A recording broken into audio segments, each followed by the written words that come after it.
Hi guys, Alex here from Drayton's. Here we've got an Audi A3 1.4 TFSIe E40 e-tron, finished in Mythos black metallic paint. All the wheels and tyres are in very good condition. These are 17-inch 5-arm design alloys. At the back you do get a decent boot, and those back seats will fall down if you need any extra space in there. You've got your charging cables there and the storage netting.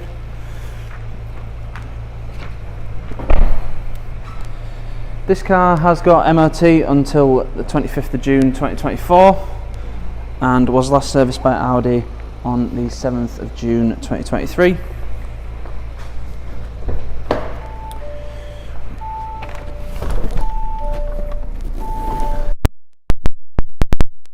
A full leather interior, nice black leather seats, decent bolsters on the side and the base to keep you in place. You do also have under thigh support which can move forwards and backwards, and you've also got that in the rear.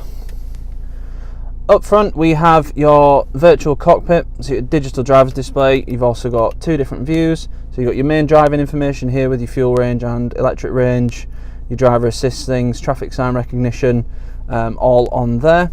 Moving across, you've got your radio or media tab, then you've got your phone tab, so your contacts will be on there, and then you've got the nav, which can make widescreen, which is a really nice sat nav system.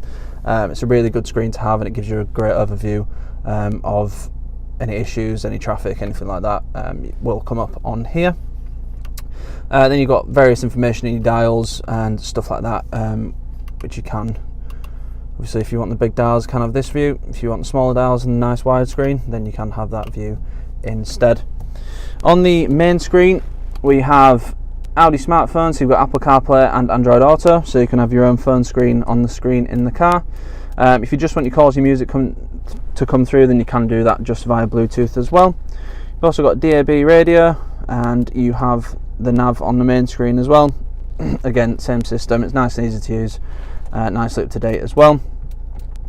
Then we've got on your car settings, Audi Drive Select, various different drive modes, including an individual setting where you can change the engine, gearbox and the steering to suit your personal preference. You do also have your service date on here as well, so when your next service is due, your EV information like your charging and stuff like that, and your driver assist, so you can change the volume of the parking aids, things like that on there, and you can change the intensity of the lane assist as well. Moving down, we've got with this being a plug-in hybrid, you've got an EV button here, so you have electric driving, hybrid and battery hold.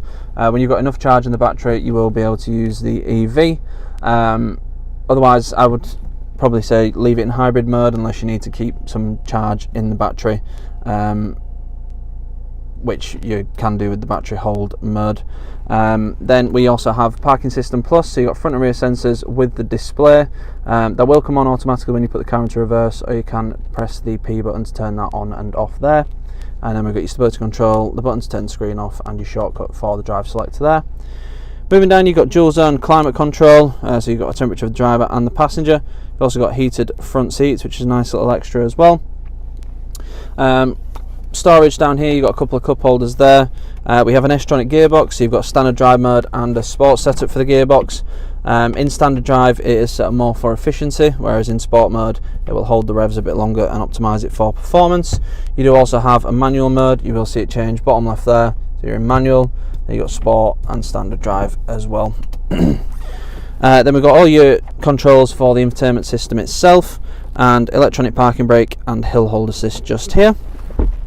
In the centre console, it's a bit dark, just turn the light on. You do have a wireless charging pad, and you've got a couple of USB inputs and an aux input there as well.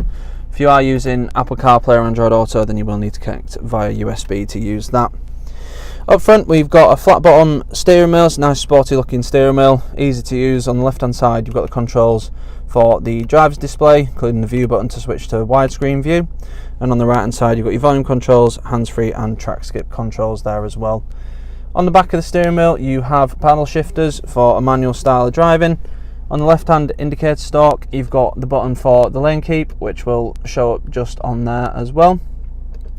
Then we've also got your cruise control just down here too. On the right hand side, you've got rain sensing wipers, automatic lights, and heated and electrically adjustable wing mirrors as well. The e-trons are really nice to drive, really easy to drive as well. Come with a good amount of space. You do have 5 doors for better accessibility. On the back seats, you do still have the full leather, and you've got ISOFIX anchor points on the outer seats, 12-volt socket in the middle, storage netting behind the front seats as well. And you do also get, which I forgot to mention, because this car does have a comfort and sound pack, which is why you've got the wireless charging. You do also have a Bang & Olufsen surround sound system, which is very, very good. It's been just a massive service, been well looked after in general, bodywork's all good, the car drives really nicely as well. It will come with 6 months gold cover warranty, which can be extended for as little as £199 for an extra 6 months. We also have a range of finance options available, so if finance is something you're looking for, then we can help you out with that as well. If you need any more information on this car or any of the other cars we have in stock, please go to draytons.co.uk. Thank you.